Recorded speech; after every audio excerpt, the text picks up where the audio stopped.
June 2, 1981. Behind a Villa Park motel, police expected to find a dead animal. Instead, Linda Sutton, handcuffed, stabbed, mutilated, her left breast surgically removed. For 18 months, women vanished from Chicago's streets. The pattern: brutal assault, torture, precise breast amputation.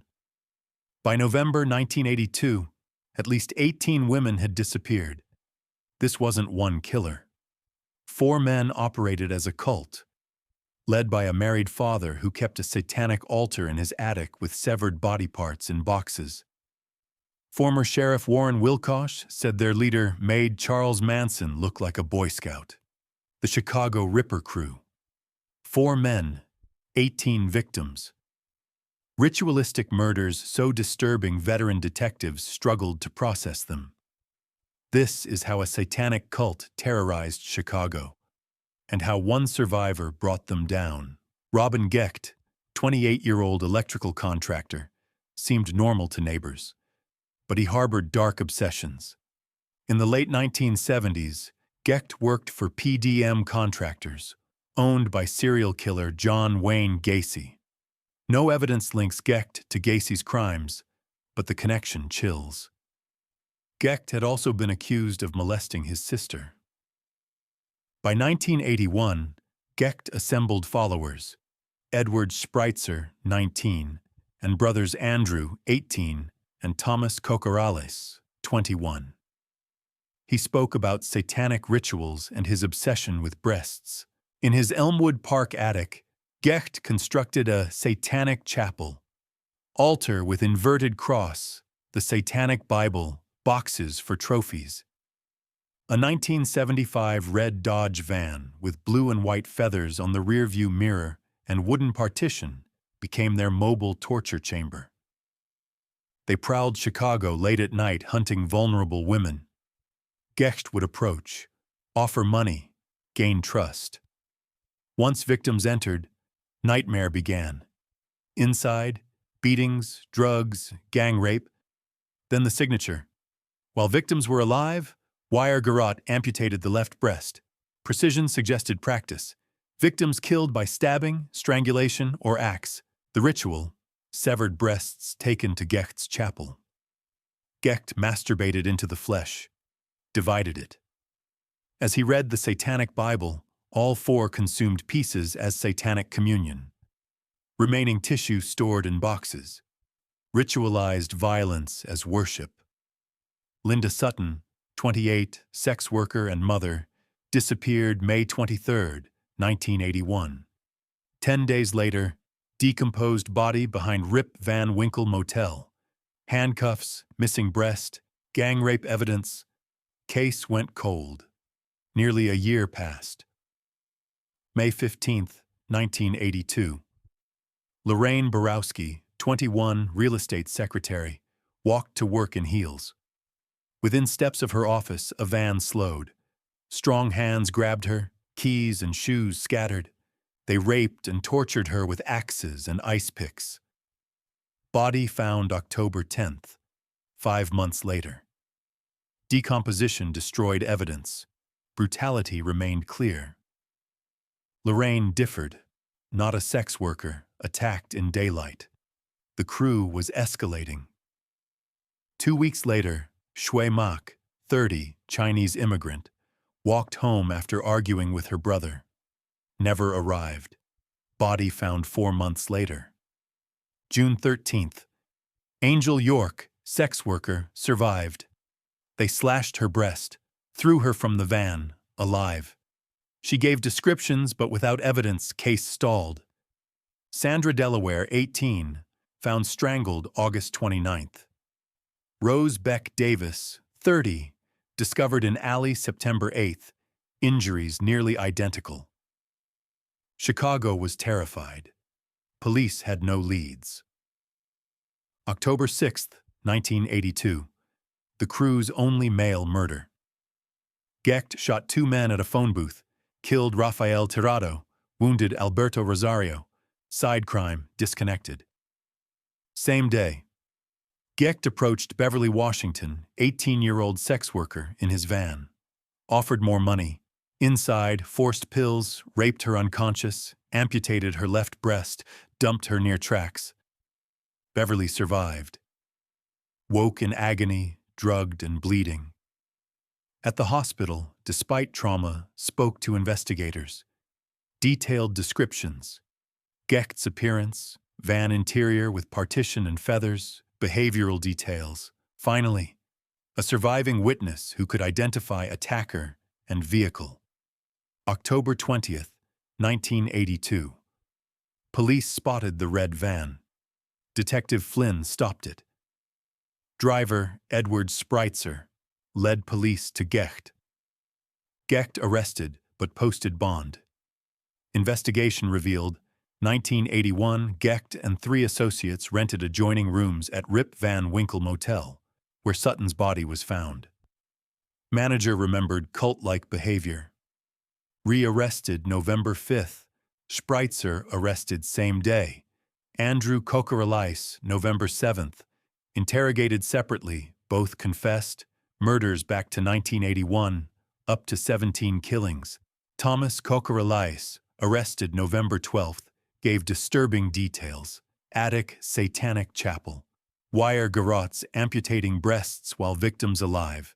Cannibalistic rituals. Eating flesh as communion while Gecht read Satanic Bible.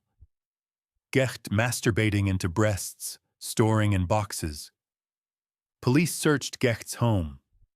Found chapel with inverted cross. Rifle that killed Tirado. Boxes with preserved human tissue. Evidence overwhelming. But Gecht refused to confess.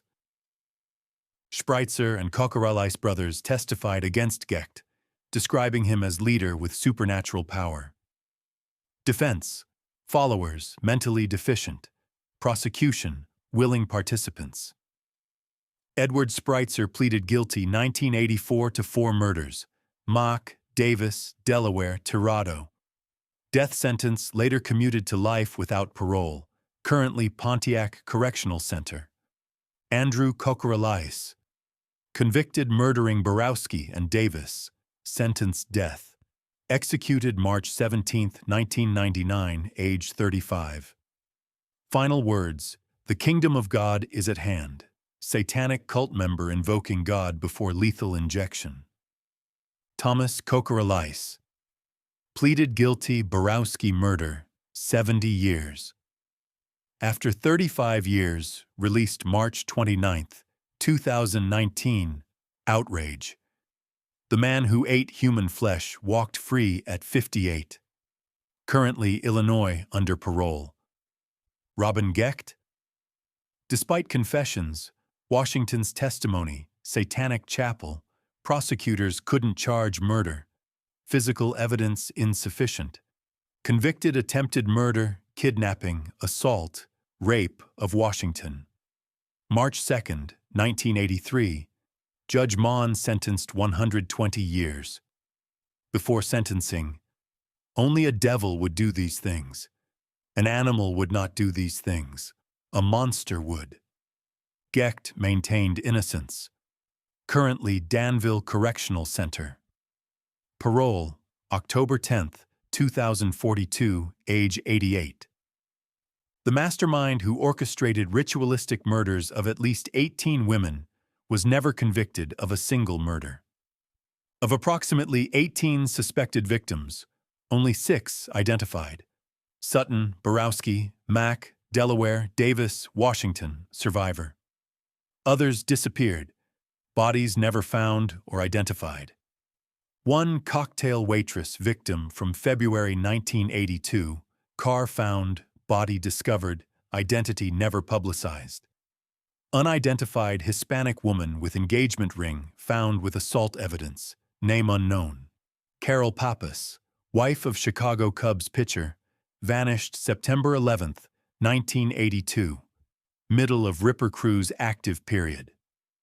Body found 5 years later, death ruled accident. But timing raised questions never answered. The true body count unknown. The Chicago Ripper crew case contributed to the 1980s Satanic Panic, a period when America became gripped by fears of widespread satanic cult activity. While many satanic cult allegations during this era were later debunked as moral panic and false memories, the Ripper crew was horrifyingly real. They actually did build an altar. They actually did perform ritualistic cannibalism. They actually did commit murder in the name of satanic worship. The case also raised uncomfortable questions about the justice system.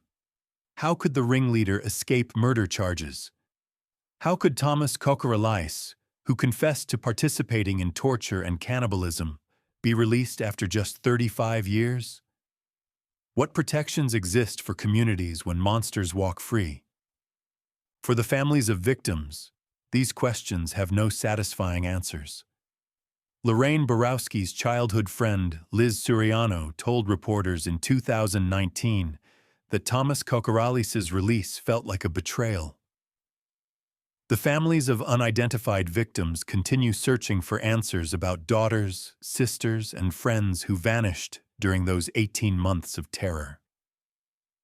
Beverly Washington, the survivor whose courage and detailed testimony broke the case open, largely disappeared from public life after the trials. She gave investigators what they needed to stop the Ripper crew. Whether she found peace afterward, we don't know.